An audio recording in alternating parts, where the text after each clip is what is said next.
கிறிஸ்துவுக்குள் பிரியமானவர்களே, மீண்டும் ஒரு வரிசையாக உங்கள் யாவரையும் ஆண்டவர் இயேசு கிறிஸ்துவின் திருநாமத்தினாலே வாழ்த்தி வரவேற்றுக் கொள்கின்றேன். ஆண்டவருடைய சமாதானம் உங்களோடும் உங்கள் குடும்பத்தோடு இருப்பதாக சொல்லி வாழ்த்துகின்றேன். ஏற்கனவே அறிவிக்கப்பட்டதுபடி இந்த ஞாயிற்றுக்கிழமை தென்னிந்திய திருச்சபை சினாட் மாமன்றம் இதனை இறையியல் ஞாயிறாக தியாலஜிக்கல் சண்டேயாக இதை அனுசரிக்கின்றோம்.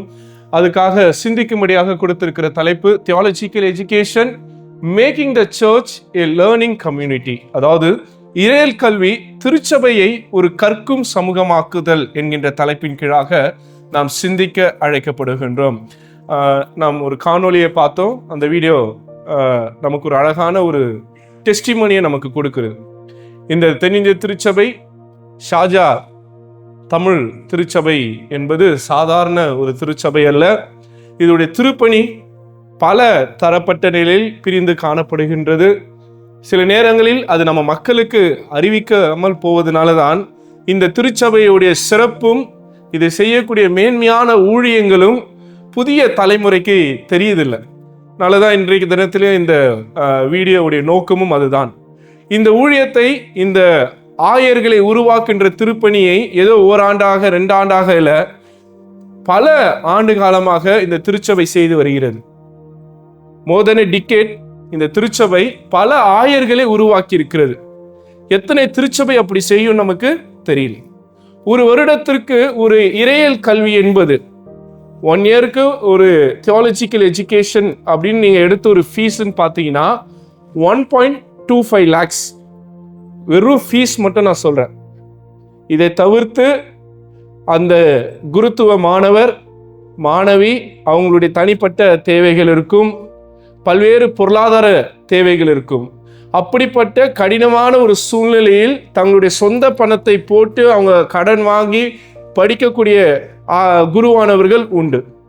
இதுல 5 பேர் 6 பேர் நம்ம பார்த்தோம். இதுல ஒருவருடைய தந்தை இந்த பீடி சுற்றக்கூடிய அந்த வேலை செய்கிறவர், மிக கடுமையான ஒரு தொழில் செய்யக்கூடிய ஒருவர் தன்னுடைய மகனை ஆயராக ஆக்க வேண்டும் என்று ஒரு ஒப்படைப்போடு திருப்பணிக்கு அனுப்பியிருக்கிறார். இன்னைக்கு எத்தனை குடும்பங்கள் தங்களுடைய பிள்ளைகளை ஊழியத்துக்கு அனுப்புறாங்கன்னு பார்த்தீங்கன்னா அந்த சதவீதம் குறைந்து போய் காணப்படுகிறது. இன்னைக்கு அப்படிப்பட்ட ஆயர்களை நம்ம தாங்கி வருகிறோம் என்பது மிக முக்கியமான ஒரு திருப்பணியாக இருக்கிறது. தொடர்ந்து இந்த மாதிரி திருப்பணிக்கு உங்களுடைய சப்போர்ட் நீங்கள் தந்து இந்த திருச்சபை வழியாக தாங்கும்படியாக உங்களை அன்புடன் கேட்டுக்கொள்ளுகின்றோம். இந்த 5 நபர்களை பல்வேறு ஸ்க்ரூட்டனைஸ் பண்ணி அவங்களுடைய எஜுகேஷனல் பேக்ரவுண்ட், அவங்களுடைய ஃபினான்ஷியல் ஸ்டெபிலிட்டி, அவங்க உண்மையாகவே தேவையில் உள்ளவர்களா என்பதை ஆராய்ச்சி செய்து பல்வேறு நிலையில்தான் இந்த உதவிகளை நம்ம செய்து வருகின்றோம் திருச்சபையாக. நாளே இப்படிப்பட்ட ஊழியங்களுக்காக தாங்கவும் அதை விட அதிகமாக ஜெபித்து கொள்ளுமாறு உங்களை அன்புடன் கேட்டுக்கொள்ளப்படுகிறீர்கள். இந்த நாளிலும் இறையியல் கல்வி என்பது ஆயருக்கு படிக்கிறவங்களுக்கு மட்டும்தான் அப்படின்னு நம்ம ஒரு பார்வை இருக்கிறது. Theological education is meant for the pastors who Aspire to become a priest. அதாவது திருப்பணிக்காக தங்களை ஒப்பு கொடுத்த குருவானவர்களுக்கு தான் இறையியல் கல்வி அப்படின்னு ஒரு எண்ணம் இருக்கிறது. அது முற்றிலும் தவறானது. தியாலஜிக்கல் எஜுகேஷன் என்பது, இறையியல் கல்வி என்பது எல்லோருக்குமானது. யாரெல்லாம் இறைவனை நம்புகிறாரோ, யாரெல்லாம் கடவுளை விசுவாசிக்கிறார்களோ அவங்க எல்லாருக்கும் தியாலஜிக்கல் எஜுகேஷன் என்பது ஒரு மஸ்டாக, ஒரு அடிப்படையாக இருக்க வேண்டும் என்பதை நாம் உணர்ந்து கொள்ள வேண்டியதாக இருக்கிறது. லாஸ்ட் கமிட்டி மீட்டிங்ல நாங்கள் டிஸ்கஸ் பண்ணும்போது வைத்தது என்னன்னா, திருச்சபை எல்லா விதத்திலும் வளர்ச்சி அடைந்து கொண்டிருக்கிறது. நம்ம ஒரு பைபிள் ஸ்டடி கண்டிப்பாக பண்ணி ஆக வேண்டியது இருக்கிறது. அது ஜஸ்ட் லைக் அப்படி இல்லாதபடிக்கு ஒரு சர்டிஃபிகேட் கோர்ஸ் ஆவது, ஒரு தியாலஜிக்கல் இன்ஸ்டியூட்லேருந்து அவங்க சர்டிஃபிகேட்டோ இல்லை டைசிஸ்லேருந்து ஒரு சர்டிஃபிகேட்டாக பண்ணும் அளவில் இந்த தியாலஜிக்கல் எஜுகேஷனை இந்த பைபிள் ஸ்டடி வழியாக நம்ம கொண்டு செல்ல வேண்டும் என்கின்ற ஒரு முன்னெடுப்பை சேகர குழுவாக யோசித்திருக்கின்றோம். வரும் காலத்தில் அதை செய்வதற்கான எல்லா சாத்தியக்கூறுகளையும் நாம் யோசித்து கொண்டிருக்கின்றோம். அதிலும் உங்களுடைய ஒத்துழைப்பை அன்போடு கேட்டுக்கொள்கின்றேன். ஏன் இதை சொல்றேன் அப்படின்னா, இன்னைக்கு இந்த இயற்கை குறித்து ஆராய்ச்சி செய்யறாங்க பாருங்க. நம்ம ஊர்ல எல்லாம் சொல்லுவாங்க, இந்த வெதர் மேனு ஒருத்தரை கூப்பிடுவாங்க. அப்படின்னா அர்த்தம்னா அவர் என்ன பண்ணுவாரு, இந்த புயலுடைய தாக்கம், மழையுடைய தாக்கம், வெயிலுடைய இதெல்லாமே என்ன பண்ணுவாங்க, ஆராய்ச்சி செய்து அவங்க சொல்லுவாங்க. அவங்க வந்து அந்த சொல்லுறதுக்கு வந்து அவங்க வந்து என்ன பண்ணியிருப்பாங்க, ட்ரெயின்டு ஒரு பர்சனாலிட்டியாக இருப்பாங்க. ஆனால் நம்ம ஊரில் கிராமத்தில் இருக்கக்கூடியவங்க, வயசானவங்க, விவசாயம் செய்கிறவங்க வானத்தை அண்ணாந்து பார்த்தே சொல்லிடுவாங்க, மழை பெய்யுமா பெய்யாதா, இன்னைக்கு வெயில் அதிகமாக இருக்குமா இருக்காதா அப்படின்னு சொல்லி காலையிலே சொல்லிடுவாங்க. இது எப்படி? ஒருத்தர் படிச்சுட்டு சொல்றாரு, இன்னொருத்தவங்க எக்ஸ்பீரியன்ஸ்ல அனுபவத்துல சொல்றாங்க. ரைட். இப்போ இந்த இயற்கை குறித்து, இந்த மழையை குறித்து அவருக்கு தான் அறிவு இருக்கணும், இந்த விவசாயிக்கு அறிவு இருக்கக்கூடாதுன்னு சொல்லக்கூடாது. அது போலதான் இறையல் கல்வி என்பதும், ஆயருக்கு மட்டும்தான் இறையல் கல்வி இருக்கணும், தியாலஜிக்கல் எஜுகேஷன் இருக்கணும், மக்களுக்கு தியாலஜிக்கல் எஜுகேஷன் இருக்கக்கூடாதுன்னு சொல்றது மிக தவறான ஒரு காரியம். அப்போ யாரெல்லாம் இறைவனை நம்புகிறாங்களோ, யாரெல்லாம் அந்த ஃபெய்த், அதாவது அந்த விசுவாசம், நம்பிக்கை யாரெல்லாம் இருக்கிறதோ அவர்களுக்கு இந்த இறையல் கல்வி என்பது மிக முக்கியமானதான ஒன்றாக இருக்கிறது. ரைட். ஒருத்தர் என்ன பண்ணாராம், ஐக்கியா போயிட்டு ஒரு பெரிய ஒரு வார்ட்ரோப்பை வாங்கிட்டு வந்தார்.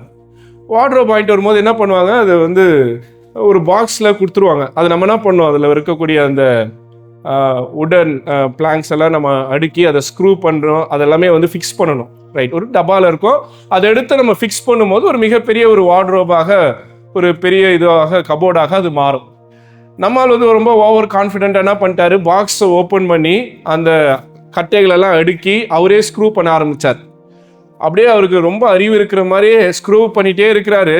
கிட்டத்தட்ட 6 மணி நேரம் ஆயிடுச்சு. பார்த்தா ஒரு 10 ஸ்க்ரூ நிற்குது, எங்கே போடுறதுனே தெரியல. சரி, அந்த கபோர்டை ஓப்பன் பண்ணி பார்த்தா எல்லாம் தலைகீழாக இருக்குது. என்னடா இப்படி ஃபிக்ஸ் பண்ணியிருக்கிறோன்னு அப்படின்னு பார்த்தப்பறம் தான் யோசிச்சு பார்த்தா என்ன பண்ணியிருக்கிறாரு அவரு, எதை ஃபாலோ பண்ணல, கையில் ஒரு பேப்பர் கொடுப்பாங்க, அதுக்கு பேர் என்னது, மேனுவல், இன்ஸ்ட்ரக்ஷன்ஸ். இந்த வார்ட்ரோபை நீங்கள் ஃபிக்ஸ் பண்ணணும்னா இந்த இன்ஸ்ட்ரக்ஷன் படி நீங்கள் ஃபாலோ பண்ண என்ன பண்ணலாம், ஃபிக்ஸ் பண்ணலாம். ரைட். நம்ம கையிலையும் ஒரு புக் இருக்கு, ஒரு அடிப்படையான ஒரு காரியம் இருக்கிறது. ரைட். இதை புரிந்து கொள்வதற்கு ஒரு மேனுவல் இருக்கிறது. அந்த மேனுவல் தான் என்னது, தியாலஜி. ரைட். இந்த தியாலஜி அப்படின்ற வார்த்தையை பிரிப்போம் என்றால் தியோ பிளஸ் லோகோஸ். லோகோஸ்னா என்ன நமக்கு தெரியும், பயாலஜி, ஜுவாலஜி, என்னெல்லாம் இருக்கு, அது மாதிரி என்டிமாலஜி இருக்கா. அப்போ அந்த அந்த LOGY அப்படின்றது வந்து எதுலேருந்து வருதுன்னா லோகோஸ், கிரீக் வேர்ட். அது என்னது, லோகோஸ். லோகோஸ்னா தமிழ்ல என்ன சொல்லனா வார்த்தை, அப்படி இல்லைன்னா ஸ்டடி, படிப்பு அல்லது வார்த்தை. அப்போ இறைவனை குறித்து படிப்பது theology. The study of God அப்படின்றது என்ன சொல்லலாம், தியாலஜின்னு அப்படியே மேலோட்டமா சொல்லிடலாம். இப்போ என் கேள்வி, கடவுளை படிக்க முடியுமா? Can we study God? கடவுளை நம்மளால படிக்க முடியுமா? முடியுமா முடியாதா? முடியுன்றீங்களா? முடியாது. ஏன் முடியாது? ஏன்னா இப்போ ஒரு பொருளை படிக்கணும்னா அதோடைய தொடக்கம் தெரியணும், அதோடைய முடிவு தெரியணும், அதோடைய வடிவம் தெரியணும், அதோடைய நிறம் தெரியணும், அது என்ன, அதோடைய குணாதிசயம் என்ன, அதோடைய கேரக்டர் என்ன, அது எப்படி செயல்படும். நமக்கு கடவுளை பத்தி எதுவுமே தெரியாது. ஏன்னா கடவுளை நம்மளால யோசித்து பார்க்க முடியாத அளவுக்கு அவர் பெரியவராக இருக்கின்றார். இந்த உலகம் ரொம்ப சின்னது, இந்த பிரபஞ்சம் அதை விட பெருசு. இங்க இருக்கக்கூடிய கோள்கள், அந்த கோள்கள்ல ஒரு சின்ன புள்ளி தான் இந்த உலகம். அந்த சின்ன புள்ளியில தான் இந்த பகுதி. இந்த பகுதியில ஒரு ரொம்ப சின்ன ஒரு பாயிண்ட் அப்படின்றது கூட ரொம்ப ஒரு இதுதான் நீங்களும் நானும். அப்போ நமக்கு இருக்கிற இந்த கொஞ்சம் அறிவுல கடவுளை நம்மளால படிக்க முடியும்னா கண்டிப்பா முடியாது. அப்போ என்ன சொல்லனா, கடவுளை புரிந்து கொள்றோம், அவ்வளவுதான். ஸ்டடி ஆஃப் காட் இது என்னது, அண்டர்ஸ்டாண்டிங் காட்.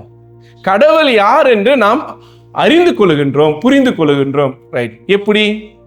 நிறைய விதங்கள் இருக்கிறது. ஒன்று, நம்ம கையில் இருக்கக்கூடிய ஸ்கிரிப்சர். ரைட்டா? இந்த திருமறை நமக்கு என்ன கற்றுக் கொடுக்கிறதோ அதுதான் நீங்களும் நானும் ஆராதிக்கின்ற தேவன். ரெண்டாவது, எக்ஸ்பீரியன்ஸ். நான் சொன்னல, பட்டறிவு. என்னுடைய பேரண்ட்ஸ், என்னுடைய கிராண்ட் பேரண்ட்ஸ், அவங்களுக்கு முன்னாடி இந்த கடவுளை அவங்க புரிஞ்சிட்டு வந்திருப்பாங்க. அவங்களுக்கு ஒரு வரலாறு இருக்கும், அவங்க எனக்கு கற்றுக் கொடுத்துருப்பாங்க. அது ஒரு பக்கம் எனக்கு கடவுளை புரிந்து கொள்ள உதவுகிறது. ஸோ இந்த கடவுளை புரிந்து கொள்வது என்பது பல ஃபேக்டர்ஸ் உள்ளடக்கிய ஒன்றாக இருக்கிறது. ரைட். எனக்கு கடவுளை தெரியும்னு யாராவது சொல்ல முடியாது. எல்லாருக்கும் கடவுளை பற்றி கொஞ்சம் கொஞ்சம் தெரியும். ரைட்டா? அப்போ நாம் கடவுளை அறிந்து கொள்வதற்கு, கடவுளை புரிந்து கொள்வதற்கு நாம் முயற்சி செய்கின்றோம். இன்னைக்கு ஆமோஸ் 8ஆம் அதிகாரம் 11ஆம் வசனத்தை வாசிங்க. ஆமோஸ் 8:11. பஞ்சத்தை அனுப்ப போறேன். ஃபமைன் அப்படின்ற கூடிய அந்த பஞ்சம் வரப்போகுது. இந்த பஞ்சம் எப்படிப்பட்டதாக இருக்க போதா? சாப்பாட்டுக்கான பஞ்சம் அல்ல. வாசிங்க. ஆகாய குறைவினால் உண்டாக போற பஞ்சம் அல்ல, ஜன குறைவினால் உண்டாகிய தாகமும் அல்ல, கர்த்தருடைய வசனத்தை கேட்க கூடாத பஞ்சத்தை அனுப்புவேன்னு ஆமோஸ் தீர்க்கர் ஒரு ப்ராஃபஸி சொல்லியிருக்கிறார். ஆனா இன்னைக்கு கண்டெம்பரரி வேர்ல்ட்ல யோசிச்சு பாருங்க, இதுக்கு சாத்தியமே இல்லை. ஏன்னா எல்லா இடத்துலயும் என்ன வந்துருச்சு? வேர்ட் ஆஃப் காட் வந்துருச்சு. எங்கெல்லாம் கடவுளுடைய வார்த்தைக்கு அனுமதி இல்லைன்னு சொன்ன நாடுகள்ல கூட இன்னைக்கு கடவுளுடைய வார்த்தை கிடைக்கிறதா இல்லையா? இன்னைக்கு இருக்கக்கூடிய இந்த சயின்ஸ், இன்னைக்கு இருக்கக்கூடிய டெவலப்மெண்ட், ஏஐ எல்லாமே நமக்கு ஈஸியா மாத்தி கொடுக்கிறது. ஆனால் நீங்களும் நானும் கேட்கக்கூடிய வார்த்தை உண்மையாவே கடவுளுடைய வார்த்தையான ஒரு கேள்வி இருக்கிறது. இனி நிறைய இன்புட் வருது நமக்கு. யூடியூப்ல போனா நிறைய கேட்கிறோம், பிரசங்கம் கேட்கிறோம், டிவியில் ஆன் பண்ண நிறைய கிறிஸ்தவ சேனல்ஸ் இருக்கிறது. ரைட்? இவங்க கொடுக்கிற வார்த்தையெல்லாம் உண்மையாகவே கடவுளுடைய வார்த்தையா அப்படின்னு யோசித்து பார்க்க வேண்டிய ஒரு சூழ்நிலையில் இருக்கின்றோம். எனக்கு ரொம்ப ஆச்சரியமான ஒரு விஷயம், இந்த ஊர்ல எல்லாம் பாத்தீங்கன்னா இந்த விடுதலை பெருவிழா, சுகமளிக்கும் பெருவிழா அப்படின்னு பெரிய பெரிய மாஸ் கேதரிங் எல்லாம் நடத்துவாங்க. நான்லாம் போயிருக்கேன் சின்ன வயசுல எல்லாம், ரொம்ப கூட்டு போவாங்க எல்லாம். ரைட்? இதுக்கு போறது தப்பான்னு கேட்டீங்கன்னா கண்டிப்பா தப்பு கிடையாது. இது யாருக்காக நடத்துறாங்க? இந்த பெரிய மாஸ் கேதரிங் எல்லாம் வச்சு நடத்துறாங்களே, இது யாருக்கானது? இது நமக்கானதா? சரி, அந்த மீட்டிங் முடிஞ்ச உடனே ஒரு காரியத்தை செய்வாங்க. அதுக்கு பேர் என்ன தெரியுமா? யாரெல்லாம் ஆண்டவருக்கு உங்களை ஒப்பு கொடுக்கிறீர்களோ நீங்க என்ன பண்ணுங்க? ஆல்டர் கால் கொடுப்பாங்க. ரைட்டா? அப்ப இந்த ஆல்டர் கால் யாருக்கு சொல்லுங்க? யோசிச்சு பாருங்க, டெக்னிக்கலா யோசிச்சு பாருங்க. இந்த பெரிய பெரிய கூட்டங்கள், இந்த நற்செய்தி விழாக்கள், இன்னைக்கு மாஸ் கேதரிங் எல்லாம் போறோம். ஆனா இது யாருக்கானது என்றால், அப்பதான் ஆண்டவரை ஏற்றுக்கொண்டவங்க, ஆண்டவரை அறிந்து கொள்வதற்கான ஒரு முயற்சி இருக்கு பாருங்க, அவங்களுக்கு தான். ஏன்னா அவங்க கொடுக்கப்படக்கூடிய பிரசங்கம் என்னன்னா ரொம்ப பிரிலிமினரியா இருக்கும், இன்டெப்தாவே கொடுக்க மாட்டாங்க. ஆண்டவர் உங்களை நேசிக்கிறார், ஆண்டவர் உங்களை சுகப்படுத்துகின்றார். அப்போ இது ரொம்ப மேலோட்டமாக புது விசுவாசிகளுக்கான இது. இதுல என்ன வேடிக்கையான விஷயம்னா, நம்ம மூத்த ஊழியக்காரங்க, பாஸ்டர்ஸ், சர்ச்சில் இருக்கக்கூடிய கேட்டகிஸ்ட், திருச்சபையில ஃபெலோஷிப் லீடர்ஸ், பாஸ்டேட் செக்ரட்டரி, ட்ரெஷரர் எல்லாம் போய் எங்க நின்று இருப்பாங்க? ஆல்டர் காலில் நின்று இருப்பாங்க. இது எப்படி இருக்குன்னா, நல்ல மட்டன் சிக்கன் சாப்பிட வேண்டிய ஒரு குழந்தையுடைய வாயில ஃபீடிங் பாட்டில் எடுத்து வைக்கிற மாதிரி இருக்கு. வச்சா எப்படி இருக்கும்? அது சிரிப்பாதான் இருக்கும். ஐயா, நீ அந்த மீட்டிங்ல ஆல்டர் காலில் நின்று உன்னை ஒப்பு கொடுக்க வேண்டியவல்ல, நீ 30 வருஷமா உன்னை ஒப்பு கொடுத்து கடவுளுக்காக ஊழியம் செஞ்சிட்டு இருக்கிறவ. நீ குழந்தை இல்ல, நீ வளர்ந்த ஒரு வாலிபன். அப்போ உன்னுடைய இறையியல் கெப்பாசிட்டி, உன்னுடைய தியாலஜிக்கல் அண்டர்ஸ்டாண்டிங், நீ எவ்வளவு உயரத்துல இருக்க வேண்டியவன், நீ என்ன பண்ணிருக்கிற? உன்னை கீழே கொண்டு நிறுத்தி வச்சிருக்கிற. அப்ப நீ இத்தனை வருஷம் கடவுளுடைய வார்த்தையை படிச்சு ஜெபம் பண்ணி உன் விசுவாசத்துல வளர்த்து உன்னுடைய ஜெபத்துல வல்லமையை பெற்று இருக்கிறதெல்லாம் நீ என்ன பண்ணி வச்சிருக்கிற? கீழே போட்டுட்ட. அப்ப யோசித்து பாருங்க, எல்லா இடத்துலயும் போய் நம்ம தலையை கொடுத்துடக்கூடாது. நம்ம யாரு? நம்மளுடைய அழைப்பு என்ன? நம்ம ஒரு மேலான இடத்துல ஆண்டவர் அழைத்து விசுவாசத்துல மற்றவங்களுக்கு முன்மாதிரியா வைத்திருக்கிற சூழ்நிலையில நான் போய் இந்த இடத்துல நின்னா என்னை பார்க்கும்போது, ஐயோ இந்த ஐயாவுடைய பிரசங்கத்தை நான் கேட்டுட்டு இருந்தேனே, இவரே இப்பதான் ஒப்பு கொடுக்கிறார்னா அப்ப இவ்வளவு நாள் இவர் பண்ண ஊழியனா? கேள்வி வருதா இல்லையா? நிறைய நேரங்கள்ல சின்ன சின்ன விஷயங்களை நம்ம தவறா செஞ்சுக்கிட்டு இருக்கோம். இதுனா அப்படின்னு நினைக்கிறோம். இல்ல, பவுல் அதை தான் சொல்ல வராரு. நான் அது பின்னாடி உங்களுக்கு நான் அதை எடுத்து விளக்குறேன். இனி வாசித்த 3 திருமறை பகுதியை நான் விரைவாக முடிக்க ஆசைப்படுகின்றேன். முதல் திருமறை பகுதி நெகேமியா 8ஆம் அதிகாரம் 1-12. ரைட்? 70 வருஷம் எக்ஸைல்ல போயிருக்கிறாங்க. எந்த ஊருக்கு எக்ஸைல் போயிருக்கிறாங்க? எந்த ஊர் அது? பாபிலோனுக்கு சிறையிருப்புல போயிருக்கிறாங்க. ரைட்டா? இப்போ அவங்களை மீட்டு கடவுள் கொண்டு வந்திருக்கிறாரு. எருசலேம் தேவாலயத்துடைய வால் கட்டப்பட்டிருக்கிறது. அவங்களுடைய எல்லாமே அவங்களுக்கு நன்மையா மாத்திட்டாங்க நெகேமியால. இப்ப என்ன பிரச்சனைனா, கடவுளுடைய வார்த்தை இல்ல, கடவுளுக்கு ஐடென்டிட்டி, மக்களுக்கு ஐடென்டிட்டி இல்ல. உடனே என்ன சொல்றாங்க, ஆசாரியனாகிய யாரை கூப்பிடுறாங்க? எஸ்ராவை கூப்பிடுறாங்க. அவர் ஆசாரியர் மட்டுமில்ல, இஸ் a scribe. அப்படின்னு அர்த்தம், வேத ஆரர். இன்னைக்கு நம்ம மக்களுக்கு சுவிசேஷகர்னா யாருன்னு தெரியல, பிரீஸ்ட்னா யாருன்னு தெரியல.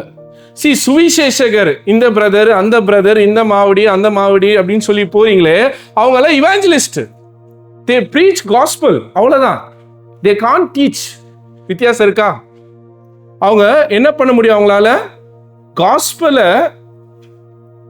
இவாஞ்சலிசம் தான் பண்ண முடியும். ஆனால் அவங்க கிட்ட இன்டெப்த் ஆஃப் தியாலஜிக்கல் அண்டர்ஸ்டாண்டிங் இருக்குமான்னு கேட்டீங்கன்னா அது அவங்களுடைய காலிங் கிடையாது. நிறைய இடத்துல ஆண்டவர் சொல்வாரு, அநேகருக்கு டிஃபரன்ஸான அழைப்பு உண்டு. ஒருவரை போதகராக, ஒருவரை ஆசிரியராக, ஒருவரை இவாஞ்சலிஸ்டாக கடவுள் அழைக்கிறார். அவங்கவுங்க அழைப்புக்கு அவங்கவுங்க ஓடிட்டு இருக்கிறாங்க. அப்போ உங்களை கடவுள் ஒரு இவாஞ்சலிஸ்ட் வழியாக உங்களை ரட்சிப்புக்குள்ள கொண்டு வந்துட்டாரு. இப்ப அடுத்தது நீங்க யார்கிட்ட இருக்கணும்னா, ஒரு டீச்சர் கிட்ட இருக்கணும். பவுல் சொல்றாரு, நான் கமாலியனுடைய பாதத்துல கற்று தேர்ந்தேன். ஐ லேர்ன் ஃப்ரம் கமாலியன் அப்படின்றாரு. அப்படின்னு அர்த்தம்னா ஒரு ஆசிரியர் இடத்துல கற்றுக்கொள்ளணும். அப்ப இங்க என்ன பண்றாங்க, எஸ்ரா இடத்துல நிக்கிறாங்க. எஸ்ரா கிட்ட என்ன சொல்றாங்க, வேதத்தை கேளுங்க, வேதத்தை கொடுங்க எஸ்ரா கிட்ட. எஸ்ரா எங்களுக்கு வேதத்தை போதிக்கிட்டோன்றார். எஸ்ரா அந்த மாதிரி ஒரு புல்பிட்ல ஏறி நின்று அந்த ஸ்கிரிப்சரை படிக்கிறார். இப்ப சிம்பிளா ஒரு கேள்வி கேட்கிறேன், இத்தனை வருஷம் ஊழியத்துல இருக்கிறீங்க, இத்தனை வருஷம் கிறிஸ்துவுக்குள்ள இருக்கிறீங்க, எஸ்ரா எந்த பைபிள படிச்சிருப்பாரு? பைபிள எத்தனை வகையா பிரிக்கிறாங்க? எத்தனை வகையா பிரிக்கிறாங்க? 3 வகையா பிரிக்கிறாங்க ஓல்ட் டெஸ்ட்மெண்ட்டை. என்னன்னா, தோரா, கெத்துபீம், நபீம். தோரா நான் என்ன சொல்லியிருக்கிறேன்? சட்டநூல். எதெல்லாம் சட்டநூல்? மோசஸ் வழியாக பெற்றுக்கொண்ட 5 ஆகமங்கள், பென்டாடூக். ஆதி ஆகமம், யாத்திராகமம், லேவியராகமம், எண்ணாகமம். இந்த 5 ஆகமம் தான் சட்டநூல், நியாயப்பிரமாணம், பென்டாடூக்.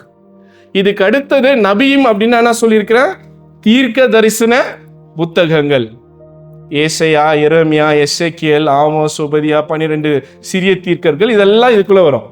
கெத்துபீம் கவிதைகளும் வரலாறு, சங்கீதம், நீதிமொழிகள், புலம்பல், இதெல்லாம் வரலாறு. 1 ராஜாக்கள், 2 ராஜாக்கள், இதெல்லாம் கெத்துபீம்ல வரும். ரைட். இப்போ இந்த பகுதி எந்த புத்தகத்துல வருது? நெகேமியா. ரைட். இப்போ நெகேமியா எதுல வரும்? நெகேமியா என்னது? இது வரலாறு. It's historical book. அப்ப இது எதுல வரும்? கெத்துபீம்ல வரும். ரைட். அப்போ இந்த நெகேமியா எழுதப்பட்ட காலகட்டத்துல கெத்துபீம் கிடையாது, நபியும் கிடையாது. அப்ப என்னதான் இருந்திருக்கும்? தோரா மட்டும்தான் இருக்கும். அப்ப எஸ்ரா கையில கொடுத்தது ஃபுல் பைபிள் இல்ல. என்னதான் கொடுத்திருக்காங்க? 5 ஆகமங்கள் தான் கொடுத்திருக்காங்க. இப்ப எஸ்ரா என்ன வாசிச்சிருப்பாரு? 5 ஆகமம். இதுதான் டீச்சிங். புரியுதுங்களா? இதுதான் டீச்சிங். அப்போ ஒரு வசனம், இன்னைக்கு நீங்க இதை படிச்சிருப்பீங்க, அந்த கேள்வி எழுப்பணுமா, எந்த பைபிள் எஸ்ரா கையில கொடுத்திருப்பாங்கன்னு? இத்தனை வருஷம் இந்த புக்கை நம்ம படிச்சிருப்போம். அப்ப எந்த புக்கை கொடுத்திருப்பாங்கன்னா தோரா தான் கொடுத்திருப்பாங்க. ஏன்னா தோரா தான் அப்ப இருந்திருக்கு, அதுக்கப்புறம் தான் இதெல்லாம் உருவாகி இருக்கிறது. அப்போ இயேசு கையில என்ன கொடுத்தாங்க? என்ன புக்கு கொடுத்தாங்க? ஏசாயா. ஏசாயா என்னது? தீர்க்க தரிசனம், நபியும். அப்போ என்ன இருக்கும்? 2 புத்தகம், 3 புத்தகமும் வந்திருக்கும். என்னெல்லாம் வந்திருக்கும்? தோராவும் இருந்திருக்கும், நபியும் இருந்திருக்கும், கெத்துபீம் இருந்திருக்கும். இயேசு காலத்துல காஸ்பல் இருந்திருக்குமா? இயேசு காலத்துல எபிசல்ஸ் இருந்திருக்குமா? அது எப்போ வந்திருக்கும்? இயேசுக்கு பின்னாடி 100 வருஷம் கழிச்சு. இன்னைக்கு நம்ம கையில 2026 மொத்தம் பைபிளையும் நம்ம கம்பைல்டா வச்சிருக்கிறோம். அப்போ ஒரு பகுதியை படிக்கும் போது இவ்வளவு டீடைல்டா படிக்கிறது பேர் தான் தியாலஜிக்கல் எஜுகேஷன். இப்ப புரியுதுங்களா ஏன் இறையியல் கல்வி திருச்சபைக்கு அவசியம் சொல்றோம்? ஏன்னா அந்த கேள்வி எழுப்பணும், என்ன புக்கு எஸ்ரா கையில கொடுத்திருப்பாங்க, எஸ்ரா எப்படி அதை இன்டர்பிரட் பண்ணிருப்பாரு? ஏன்னா எஸ்ரா கையில கொடுத்த புக்கை யார் எழுதுந்து? மோசஸ் எழுதியிருக்கிறாரு. அவர் எந்த மொழியில எழுதியிருப்பாரு? அவரு பிறந்தது எந்த ஊர்ல? ஈஜிப்ட்ல பிறந்திருக்காரு. ரைட். ஆனா அவரு டெக்னிக்கலி யாரு? எபிரேயன். அப்ப அவர் எந்த மொழியில எழுதியிருப்பாரு? ஹீப்ரூல எழுதியிருப்பார். அப்போ எஸ்ரா ஹீப்ரூல இருக்கக்கூடிய அந்த ஸ்கிரிப்சரை மக்களுக்கு விளக்கி இருக்கார். ஏன் விளக்கி இருக்கிறார்னா, இந்த மக்கள் எங்க போய் மாட்டி இருக்கிறாங்க? பாபிலோன்ல போனவங்களுக்கு ஹீப்ரு மொழி தெரிஞ்சிருக்குமா? வாய்ப்பில்லை. அவங்க எக்ஸைல இருந்திருக்கிறாங்க. அவங்களுக்கு எப்படி இந்த மொழியை கத்திருந்திருப்பாங்க? அந்த ஊர்ல என்ன மொழி அதை தான் கத்திருப்பாங்க. ஸோ அவங்களுக்கு அந்த இன்டர்பிரிட்டேஷன் தேவைப்பட்டது. அதை யாரு கொடுத்திருக்கிறாரு? எஸ்ரா கொடுத்திருக்கார். அங்க கொடுக்கும்போது ஆண்கள், பெண்கள், குழந்தைகளும் அங்க இருக்கிறாங்க. இன்னைக்கு நம்ம சர்ச்சில் என்ன பண்றோம்? சர்மன் யாருக்கு தான்? பெரியவங்களுக்கு தான். சின்ன பசங்களை எங்க அமைச்சிடலாம்? அப்ப அவன் எப்படி இந்த வார்த்தைகளை கேட்பான்? எஸ்ரா காலத்துல இதெல்லாம் நடக்குது. அப்ப இன்னைக்கு நம்ம ஒரு பகுதி எடுக்கும்போது இந்த ஸ்கிரிப்சர் தான் இதுக்கு ஃபவுண்டேஷனாக இருக்கிறது, அடித்தளமாக இருக்கிறது. இதுல தான் நம்மளுடைய விசுவாசம் கட்டப்பட்டிருக்கிறது என்பதை நாம் புரிந்து கொள்ள வேண்டியதாக இருக்கிறது. ரைட். இதை படிச்ச மக்கள் அழ ஆரம்பிச்சிட்டாங்க. ஏன் அழ ஆரம்பிச்சிட்டாங்க? ஐயோ, இத்தனை ஆழம் நிறைந்த கடவுளுடைய வார்த்தையை எனக்கு புரியாம போச்சுன்ட்டு. அந்த வசனத்தை வாசிங்க, நெகேமியா 8ல. அந்த வார்த்தையை முதல் தடவை கேட்கிறாங்க, வேர்ஸை கேட்கிறாங்க, இன்டெப்த் மீனிங்கை கேட்கிறாங்க. இன்னைக்கு இந்த வார்த்தையை சொன்னோன்னு, ஓ இவ்வளவு இருக்கா தியாலஜிக்கல் எஜுகேஷன்ல, இறையல் கல்வியில இவ்வளவு இருக்கா, நமக்கு ஒரு கேள்வி வருதுல, ஒரு உணர்வு வருதுல. அது போல முதல் முறையாக இந்த பென்டாட்டுக்கை வாசிக்கும் போது மக்கள் ரொம்ப எமோஷனல் ஆயிட்டு என்ன பண்றாங்க? வாசிங்க. அழ ஆரம்பிச்சிட்டாங்க. அழுதபடியால்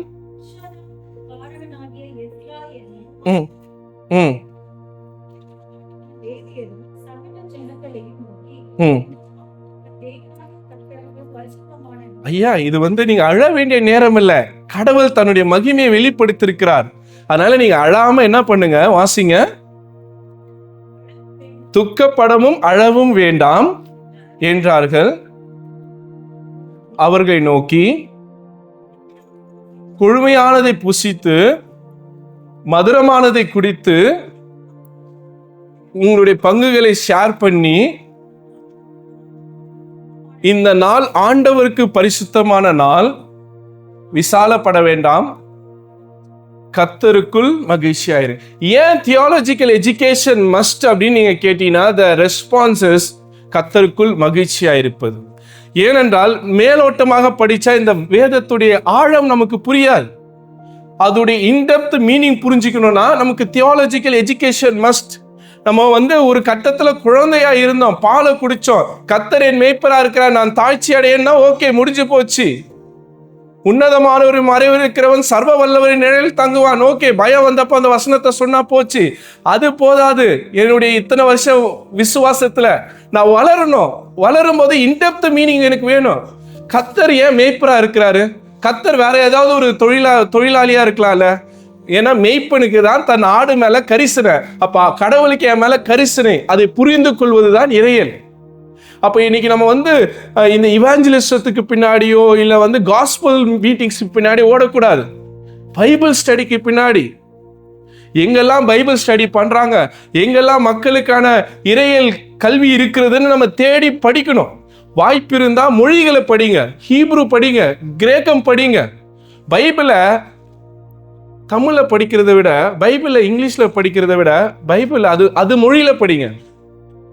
நம்முடைய இஸ்லாமிய நண்பர்கள் பாருங்க, அவங்களுடைய அந்த புனித நூல் எதுல தான் படிப்பாங்க? அது மொழியில தான் படிப்பாங்க. ஏன்னா அதுலதான் அதோடைய உண்மையான சாராம்சம் இருக்கும். இன்னைக்கு நம்ம டிரான்ஸ்லேட் பண்ணிட்டு 100 வருஷமா ஒரே டிரான்ஸ்லேஷனை பிடிச்சின்னு உட்காந்து இருக்கிறோம். அப்ப இதுல எப்படி எனக்கு அறிவு கிடைக்கும்? இதுல எப்படி எனக்கு ஆழ்ந்த சத்தியம் புரியும்? அப்ப இன்னைக்கு எப்படி நம்ம அப்கிரேட் ஆகணும்? ஏஐ வந்துருச்சு, டெக்னாலஜில நான் அப்கிரேட் ஆகணுமோ அது போல ஸ்கிரிப்சர்ல நான் அப்கிரேட் ஆக வேண்டியதாக இருக்கிறது. அப்போ இன்னைக்கு நிறைய டெக்னாலஜி இருக்கு, நிறைய பைபிள் ஆப்ஸ் இருக்குது. எடுத்து இது கிரேக்கத்துல என்ன சொல்றாங்க, ஹீப்ரூல என்ன சொல்றாங்க அப்படின்னு உட்காந்து ரெஃபர் பண்ணின்னு இருக்கணும். அப்ப அதுக்குள்ள போய் படிக்கும் போது இதோட அர்த்தங்கள் நமக்கு புதிய புதிய மீனிங் கொடுத்துட்டே இருக்கும். ரைட். மத்தேயு 5ஆம் அதிகாரத்துல ஒரு 12 வசனம் வருது. அதுக்கு பேர் என்ன? வாக்கிய வசனம். இங்கிலீஷ்ல அதுக்கு பேர் என்ன? பியாட்டிடியூட்ஸ். இதெல்லாம் செய்றவன் இதெல்லாம் பாக்கியவான் அப்படின்றான். ரைட். 137வது சங்கீதத்தை எடுத்து கடைசி வசனத்தை வாசி பாருங்க. Psalm 137 last verse. ஐயா, ஒரு பச்சை குழந்தைய பிடிச்சி அந்த குழந்தைய கல்லுல எடுத்து அடிக்கிறவன் பாக்கியவான். இப்படி செஞ்சா அவன் மனுஷனா மனுஷன் இல்லையா? ஒரு பச்சை புள்ளைய புடுங்கி செவுர்ல அடிக்கிறவன் பாக்கியவான்னு வசனம் சொல்லுது. இது நியாயமா? இதுக்கு எனக்கு நீங்க இன்டர்பிரிட்டேஷன் சொல்லுங்க. இதை எப்படி புரிஞ்சு கொள்ள முடியும்? இது யாரை பத்தி சொல்றாங்கன்னு நீங்க முதல்ல புரியணும், ரைட்டா? இந்த வசனத்தை மனப்பாடமா 137வது சங்கீதத்தை உங்க பிள்ளைங்க சொல்லியிருப்பாங்க. ஆனா ஏன் ஆண்டவர் இந்த வசனத்தை அனுமதித்தார்? ஒரு குழந்தைய பிடிச்சி சவுத்துல அடிச்சா பாக்கியவான். ஆனா மத்தேயு 5 என்ன சொல்றாரு? சமாதானம் பண்ணுகிறவர். ஐயா, அங்க சமாதானம் பண்றவன் பாக்கியவான், இங்க குழந்தைய தூக்கி அடிக்கிறவனை பாக்கியவான்னா இது எப்படி ஒத்துக்க முடியும்? கேள்வி வரணுமா வரக்கூடாதா? அப்ப அதுதான் பிப்ளிக்கல் ஸ்டடின்றது, இன்டெப்த் ஸ்டடின்றது அதுதான். இப்போ இந்த வசனத்தை யாரு எழுதுறாங்க? அதுக்கு முன்னாடி பகுதி பாருங்க, 137 ஸ்டார்டிங்கு, ரைட். அப்போ இவங்க எக்ஸைல்ல இருக்கிறாங்க. இப்ப கனெக்ட் பண்ண முடியுதா? நெகேமியா காலத்துல முன்னாடி இவங்க எங்க போயிருக்கிறாங்க? சிறையிருப்பாக பாபிலோனுக்கு போயிருக்கிறாங்க. பாபிலோன்ல இருக்கக்கூடிய அரசர்களும் அங்க இருக்கிற மக்களும் இந்த இஸ்ரவேல் ஜனங்களை கொடுமைப்படுத்தி இருக்கிறாங்க. அவங்க கொடுமையில ஒரு வைராக்கியமா சொல்றாங்க, எங்களை இவ்வளவு கொடும்பத்தினால இவன் புள்ளைய கடவுள் என்ன பண்ணோம், தூக்கி சவுத்துல அடிக்கிறவன் பாக்கியவான்னு சொல்லணும்னு சொல்லி அவங்களுடைய வேதனையுடைய குமரல் தான் எது? சங்கீதம் 137. இப்ப இந்த அண்டர்ஸ்டாண்டிங்கோட இந்த வசனத்தை வாசி பார்த்தீங்கன்னா இது கரெக்ட். அப்படியே நான் வாசிட்டு போனேன்னா அது சரியா இருக்குமா? ஸோ இதுக்கு தான் என்ன நமக்கு தேவை என்றால் அந்த இறையியல் கல்வி நமக்கு தேவைப்படுகிறது. கேள்வி எழுப்பி பாருங்க, ஏன் ஆண்டவர் இந்த வசனத்தை சொல்றார்? இப்ப அப்படியே அந்த 137 சங்கீதத்தை தொடர்ந்து வாசிங்க. சீயோனை நினைத்து அழுதும்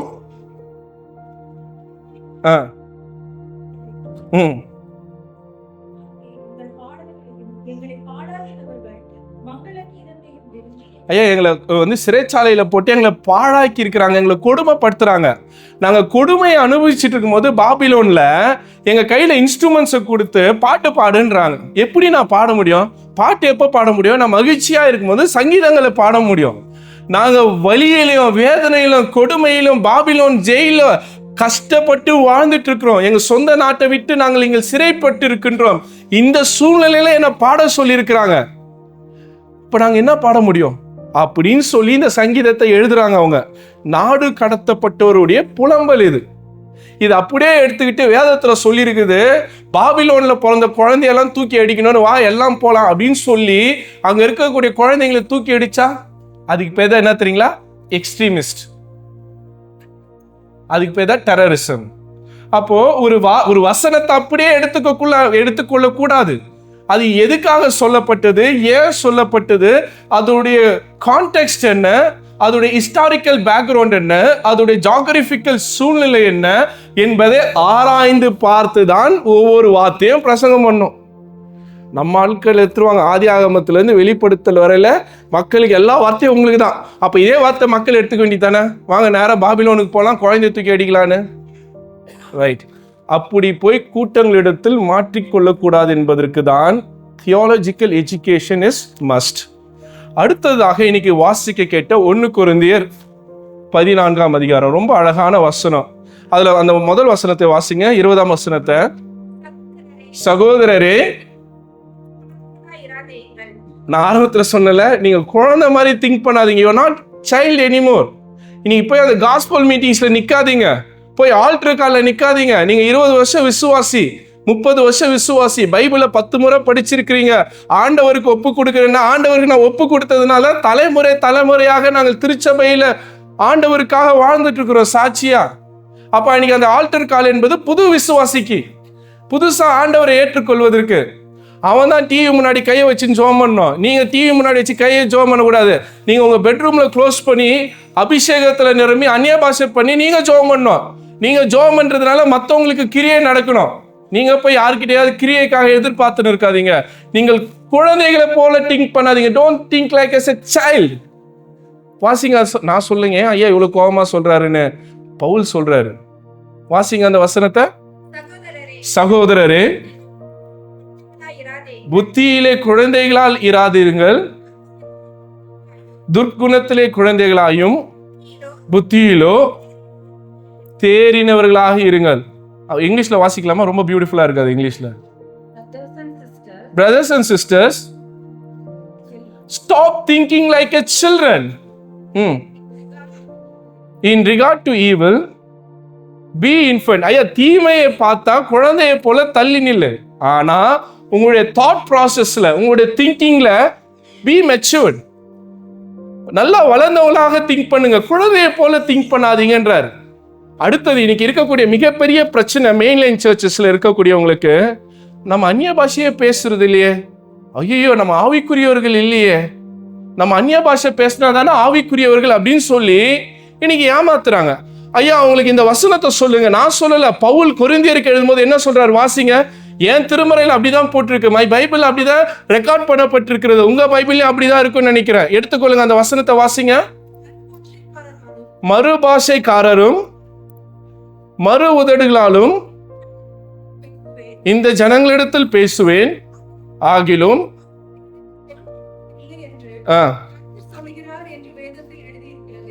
அடுத்தது வாசிங்க.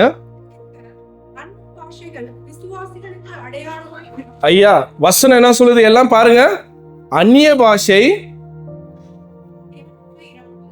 எல்லாம் சொல்லலாமா? அந்நிய பாஷை விசுவாசிகளுக்கு அடையாளமாக இருக்கா இல்லையா? இராமல். ஆமாவா இல்லையா? பைபிள் கிளியரா சொல்லுது, tongues is not meant for believers. இன்னைக்கு இதை வச்சுதான் மக்களை ஏமாத்துறாங்க. ஐயோ, இவங்க அந்நிய பாஷை பேசல, இவங்க விசுவாசிகள் அல்லன்னு. ஆனா பவுல் சொல்றாரு, அந்நிய பாஷை விசுவாசிக்கு என்ன இல்ல? அடையாளம் இல்ல. இங்கிலீஷ்ல எப்படி போட்டிருக்குமா வாசிங்க.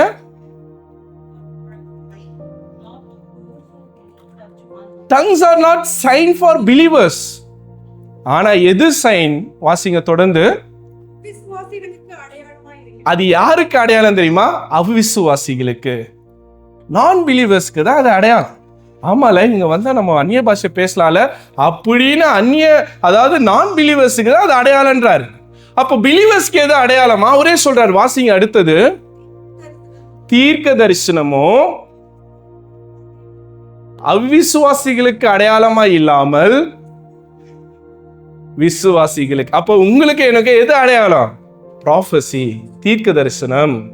இன்னைக்கு இந்த டங்ஸை வச்சு மக்களை ஏமாத்துறாங்க. ஐயா, என்னை விட்டா இங்க இருக்கிற எல்லா பெந்தகோஸ்தா பாஸ்டரை விட அதிகமா டங்ஸ் பேசுவேன். நான் இந்த ஊருக்கு வரதுக்கு முன்னாடி நான் வந்தாலே பேய் தெரிச்சு ஓடும், இங்கிருந்து உருளும். அந்த அளவுக்கு நான் கை வச்சா தூரம் போய் விழக்கூடிய ஆட்களும் உண்டு. நான் அந்த விசுவாசத்துல தான் வளர்ந்தேன். ஆனா பப்ளிக் ஸ்பீக்கிங்ல, பப்ளிக் ப்ரேயர்ல நான் அந்நிய பாஷை பேச மாட்டேன். எனக்கு எப்போ பேசணுமோ என்னுடைய பர்சனல் ப்ரேயர்ல நான் பேசுவேன். அதே பவுல் சொல்றாரு, நீ அந்நிய பாஷை பேசும்போது அதுக்கு வியாக்கியானம் பண்ணு, இன்டர்பிரட் பண்ணு. நீ இன்டர்பிரட் பண்ணாம அந்நிய பாஷை பேசுனா, ரிப்பீட்டடா 4 வார்த்தை நீ அடிச்சு போட்டனா அது அந்நிய பாஷை கிடையாது, அது ஏமாத்துறது. இன்னைக்கு பெரிய மாஸ் கிரௌடிங் அதை போய் தான் நம்பி விழுறாங்க. பட் பைபிள் அப்படி சொல்லி தரல. அப்ப அதுக்கு தான் எது தேவை? பிப்ளிக்கல் ஸ்டடி தேவை, தியாலஜிக்கல் எஜுகேஷன் தேவை, ஆவியின் கனிகள் தேவை, அது போல அந்நிய பாஷையும் தேவை, தீர்க்க தரிசனமும் தேவை. இது எல்லாமே தான் தேவை. ஆனா அந்நிய பாஷை மட்டும்தான் தேவைன்னு சொல்றது உண்மை கிடையாது. இது எல்லாமே நமக்கு இருக்க வேண்டியதாக ஒன்றாக இருக்கிறது. ரைட். அடுத்ததாக வாசித்த மத்தேயுக்குள்ளாக நம்ம கடந்து செல்லாம். மத்தேயு 13ஆம் அதிகாரத்துல நமக்கு ரொம்ப தெரிந்த இதுதான், 4 விதமான நிலத்தை குறித்து ஆண்டவர் அங்கே பேசுகிறதாக நம்ம பார்க்கிறோம். அவை நல்ல நிலத்தில் விழுந்தது 30, 60, 100 இருக்கிறது. இப்போ ஆண்டவர் உங்களுக்குள்ள விதையை போட்டார். ஐயா, நீ கிறிஸ்துவை ஏற்றுக்கொண்டு வேதத்தை படிக்க ஆரம்பிச்சு எவ்வளவு வருஷம் ஆகுது? 20 வருஷமோ 30 வருஷமோ 15 வருஷமோ 10 வருஷமோ. ஆனால் நீங்கள் கனிகளை கொடுக்குறீங்களா? மற்றவங்களுக்கு நீங்க போதிக்கிறீங்களா? மற்றவங்களுக்கு நீங்க சொல்லி தரீங்களா? இல்லையா, நான் இன்னும் கேட்டுதான் இருக்கிறேன், இன்னும் காஸ்பல் மீட்டிங்க்கு போயிருந்தா இருக்கிறேன், இன்னும் ஆல்டர் கால்ல தான் இருக்கிறேன்னா, அந்த 3 கேட்டகரியில நம்ம விழுறோம். எந்த 3 கேட்டகரி? வழி அருகே விழுந்தது, கற்பாறையில் விழுந்தது, முள்ளுள்ள இடங்களில் விழுந்தது. அதனாலதான் கனி கொடுக்கல. நான் இன்னும் வளர்ச்சி அடையாமல் குழந்தையை போல இன்னும் போய் நான் அந்த சுவிசேஷ கூட்டங்களில் நின்று கொண்டிருக்கின்றேன். ஏனென்றால் இந்த வார்த்தையை இருதயத்துல போல உள்ள போய் அது என்ன பண்ணும்? கனிகளை கொடுக்கணும். 100, 60, 30 கனிகளை கொடுப்பதனால மற்றவர்கள் அந்த கனியை வழியாக அவங்க அந்த விதையை ஏற்றுக்கொள்ள வேண்டியதாக இருக்கிறது. இது ஒரு கண்டினியூஸ் ப்ராசஸ். அதுக்கு தான் இந்த தியாலஜிக்கல் எஜுகேஷன் தேவை. நான் நிறைய இந்த வர்ஷிப்கெல்லாம் போவேன், இந்த பிரைஸ் அண்ட் வர்ஷிப் எல்லாம் போவேன், அட்டன் பண்ணுவேன். அந்த வர்ஷிப் எல்லாம் போய் அட்டன் பண்ணும்போது நல்லா பிரசன்ஸை உணர்வோம், அபிஷேகத்தில் உணர்வோம். ரைட், அது முடிச்சுட்டு வரும்போது கர்த்தர் என்ன வார்த்தையை பேசினாருன்னு அங்கே இருக்கக்கூடிய கூட்டத்தில் 10 பேர்கிட்ட கேட்டீங்கன்னா 9 பேர் கூட என்னன்னு தெரியாது. அபிஷேகம் நல்லா இருந்ததுங்க, பிரசன்ஸ் நல்லா இருந்ததுங்க, சரி வார்த்தை என்னங்க கற்றுக்கிட்டீங்கன்னா தெரியாது. இன்னைக்கு இந்த 40 நிமிஷம் பிரசங்கத்தை கேட்டுட்டு போறீங்களா, இன்னைக்கு நீங்க குறைஞ்சது ஒரு 2 விஷயத்தை கத்துருப்பீங்களா மாட்டீங்களா? புதுசான காரியங்கள் உங்களுக்கு புரிஞ்சதா இல்லையா? அப்ப எது பெருசு, எது முக்கியம், எதுக்கு நம்ம முக்கியத்துவம் தரணும்? ரைட், ஆராதனை செய்வது தவறு கிடையாது, ஆராதனை செய்யலாம், அபிஷேகத்துல நிரம்பலாம். ரைட், அதை விட வலிமையானது எது? வார்த்தை, the word of God. இது உள்ள போய் கனிகளை கொடுக்கணும். நாம் மற்றவர்களுக்கு கனிகளை கொடுப்பதற்காக தான் ஆண்டவர் அழைத்திருக்கின்றார். அப்ப இன்னும் நான் மேலோட்டமாக விதைத்துட்டு கேட்டுட்டு போறது இல்லை. இதை உள்ள இறங்கி, இன்னைக்கு ஐயர் இதை சொல்லிட்டார்ல, உண்மையிலே 1 கொரிந்தியர்ல அப்படி இருக்குதா, இல்லை இந்த ஐயர் பொய் சொல்றாரு, ஆனா நீங்க கோவப்படணும். போயிட்டு வீட்டில் என்ன பண்ணணும், அதை செக் பண்ணணும், கிராஸ் ரெஃபரன்ஸ் பண்ணணும், அங்க இருக்கக்கூடிய கமெண்ட்ரிஸ் எடுத்து படிக்கணும். தப்புனா மறுவாரம் எனக்கு கேள்வி கேட்கணும், ஐயா நீங்க சொந்த தப்பு, நான் இந்த கமெண்ட்ரியில பார்த்தேன், இந்த பைபிள் ஸ்டடியில பார்த்தேன், இது தப்புன்னு யாரும் பேச மாட்டேங்கிறீங்க, எது சொன்னாலும் ஏத்துட்டு போயிடுறீங்க. ரைட், உங்களை அப்படிப்பட்ட திருச்சபை மக்களாக வளர்த்தெடுக்க வேண்டும் என்பதுதான் என் மீது கொடுக்கப்பட்ட பொறுப்பாக நான் உணர்ந்து கொள்கின்றேன். இதுதான் டிசைபிள்ஷிப், இதுதான் தியாலஜிக்கல் எஜுகேஷன். அதனால நாம் குழந்தைகள் அல்ல, நாம் மாம்சத்தை சாப்பிட வேண்டிய வளர்ந்தவர்களாக இருக்கின்றோம். கர்த்தருடைய வார்த்தையை ஆழ்ந்து தியானிக்க கர்த்தர் நமக்கு ஞானத்தை தருவாராக. நாளிலிருந்து நீங்க படிக்கக்கூடிய ஒவ்வொரு ஸ்கிரிப்சர் பேசேஜிலும் கேள்வி எழுப்புங்க. இது எந்த கான்டெக்ட்ல ஆண்டவர் இதை சொல்லியிருக்கிறான்னு கேளுங்க. அதோடைய ஹிஸ்டாரிக்கல் ரெஃபரன்ஸை தேடுங்க, அதோடைய பொலிட்டிக்கல் பேக்ரவுண்டை தேடுங்க, அதை உங்களுடைய கான்டெக்ஸ்டுக்கு கொண்டு பாருங்க. இன்னைக்கு நீங்க அண்டர்ஸ்டாண்ட் பண்ணியிருக்கிற ஒரு வசனம் இதைபடி செஞ்சீங்கன்னா புது அண்டர்ஸ்டாண்டிங் கொடுக்கும். அதுதான் ரிஃப்ளெக்ஷன், அதுதான் தியாலஜிக்கல் ரிஃப்ளெக்ஷன் அப்படின்னு சொல்லுவாங்க. இதை விட எளிமையாக இறையியலை நம்ம புரிந்து கொள்ள முடியாது. அதனாலே வருங்காலங்களிலே நாம் தொடங்க இருக்கின்ற அந்த பைபிள் ஸ்டடியில நீங்கள் குடும்பமாய் கலந்து கொண்டு உங்களை இன்னும் அதிகமாக ஆண்டவருடைய வார்த்தையில் வேரூன கனிகளை கொடுக்க அன்போடு அழைக்கின்றேன். கர்த்தர் தாமே இந்த வார்த்தைகள் நமக்கு ஆசீர்வதித்து தருவாராக. தலைகளை தாழ்த்தி ஜெபம் செய்வோம். அன்பின் ஆண்டவரே, பரிசுத்த பிதாவே, நன்றியோடு உம்மை ஸ்தோத்திரிக்கிறோம், துதிக்கின்றோம். உம்முடைய வார்த்தைகளை ஆழ்ந்து தியானிக்கும்படியாக ஆண்டவரே, மேலோட்டமாக புதிய விசுவாசிகள் படி நாங்கள் படித்து போகாதபடிக்கு அதில் இருக்கக்கூடிய ஆழ்ந்த சத்தியத்தை உணர்ந்து கொள்ள எங்களுக்கு கிருபை தருவீராக. எங்கள் கண்களை திறந்தருளும். எஸ்ரா படிக்கும் பொழுது அந்த மக்கள் மகிழ்ச்சியால் உங்களுடைய இருதயம் மாற்றினது என்பது போல இன்றைய தினத்திலிருந்து எங்கள் மக்கள் இந்த திருமறையை படிக்கும்போது, பரிசுத்த வேதத்தை படிக்கும்போது ஆழ்ந்து கற்றுக்கொள்ள கர்த்தர் கிருபை தாங்க. சத்தியத்தை அறிவீர்கள், சத்தியம் உங்களை விடுதலையாக்கும் என்று சொன்ன தேவன் சத்திய வார்த்தைகளால் அவர்களோடு பேசும். இயேசுவின் இனிய நாமத்தில் ஜெபிக்கின்றோம் எங்கள் நல்ல தந்தையே.